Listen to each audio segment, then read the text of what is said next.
എല്ലാ മനുഷ്യരെക്കുറിച്ചും ദൈവത്തിനൊരു പ്ലാനുണ്ട്. പക്ഷെങ്കിൽ സത്യമായ കാര്യം ഞാൻ നിങ്ങളോട് പറയാം, ദൈവത്തിൻ്റെ പ്ലാനുകളല്ല പലപ്പോഴും എല്ലാവരുടെയും ജീവിതത്തിൽ സംഭവിക്കുന്നത്. ദൈവത്തിൻ്റെ പ്ലാനുകൾ ഒരു മനുഷ്യൻ്റെ ജീവിതത്തിൽ സംഭവിക്കണമെങ്കിൽ ആ വ്യക്തി ദൈവത്തിൻ്റെ പദ്ധതിയോട് വിധേയപ്പെടണം.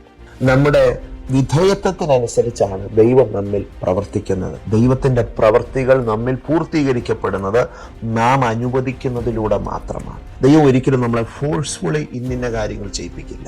ദൈവത്തിൻ്റെ ആ പദ്ധതിയോട് നാം സമർപ്പിതരാണെങ്കിൽ മാത്രമേ ദൈവം അത് പൂർത്തീകരിക്കുകയുള്ളൂ. ചില മാസങ്ങൾക്ക് മുമ്പ് യൂറോപ്പിലെ ഒരു രാജ്യത്ത് ഞാൻ കടന്നു ചെന്നപ്പോൾ അവിടെ ഒരു സഹോദരൻ എൻ്റെ ഇടയ്ക്ക് കടന്നു വന്നു പ്രാർത്ഥിക്കാനായിട്ട്. അപ്പം ഞങ്ങളിങ്ങനെ ഇരുന്ന് സംസാരിക്കുന്ന സമയത്ത് അദ്ദേഹം എന്നോട് പറഞ്ഞത് ഇങ്ങനെയാണ്: ബ്രദറെ, എൻ്റെ ആഗ്രഹം എന്ന് പറയുന്നത് നന്നായി കാശുണ്ടാക്കി ഈ ഭൂമിയിലെ സുഖ സൗകര്യങ്ങളിൽ ആഡംബരങ്ങളിൽ ജീവിച്ചു തീർക്കുക എന്നുള്ളതാണ്. എൻ്റെ ആഗ്രഹത്തിനനുസരിച്ച് എൻ്റെ ജീവിതം മുമ്പോട്ട് നയിക്കാൻ ദൈവം എന്നെ അനുവദിക്കുമോ, അതോ ദൈവം എന്നെ നിർബന്ധിച്ച് ദൈവത്തിൻ്റെ പദ്ധതിയിലേക്ക് കൊണ്ടുവരുമോ?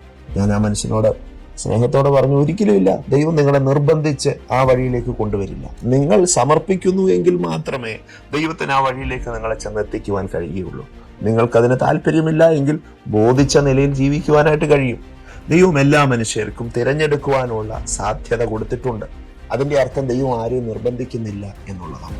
അപ്പോൾ നാം സമർപ്പിക്കുന്നുവെങ്കിൽ നമ്മുടെ സമർപ്പണത്തിനനുസരിച്ചാണ് ദൈവം നമ്മിൽ പ്രവർത്തിക്കുന്നത്. നമ്മുടെ സമർപ്പണം ദൈവത്തിന് തൻ്റെ ഹിതത്തെ പൂർത്തീകരിക്കുവാനുള്ള ഒരു വാതിലാണ്. ആ വാതിൽ നാം തുറന്നു കൊടുത്താൽ ദൈവം നമ്മിൽ പ്രവർത്തിക്കും. ദൈവത്തിൻ്റെ ഉദ്ദേശങ്ങൾ നമ്മിൽ നടക്കും. അതുകൊണ്ട് എല്ലാ ദിവസവും നിങ്ങളുടെ പ്രാർത്ഥനയിൽ ദൈവത്തോട് പറ: കർത്താവേ, അങ്ങയുടെ ഉദ്ദേശത്തിനായി ഞാൻ എന്നെ സമർപ്പിക്കും. അങ്ങയുടെ ഹിതം എന്താണോ അത് ഇന്ന് എൻ്റെ ജീവിതത്തിൽ നടപ്പിലാകുവാൻ, പൂർത്തീകരിക്കപ്പെടുവാൻ ഞാൻ ഏൽപ്പിച്ചു തരും. അങ്ങനെയൊന്ന് പ്രാർത്ഥിക്കാമോ?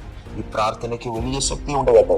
യേശു യോഹന്നാന്റെ സുവിശേഷം 14-ാം അധ്യായത്തിൽ ഇങ്ങനെ പറയുന്നു: പിതാവ് എന്നോട് പറഞ്ഞ വാക്കുകൾ മാത്രമേ ഞാൻ നിങ്ങളോട് സംസാരിക്കുന്നുള്ളൂ. പിതാവ് എന്നിലിരുന്നു കൊണ്ട് പ്രവർത്തിക്കുന്ന പ്രവർത്തികൾ മാത്രമേ ഞാൻ ചെയ്യുന്നുള്ളൂ.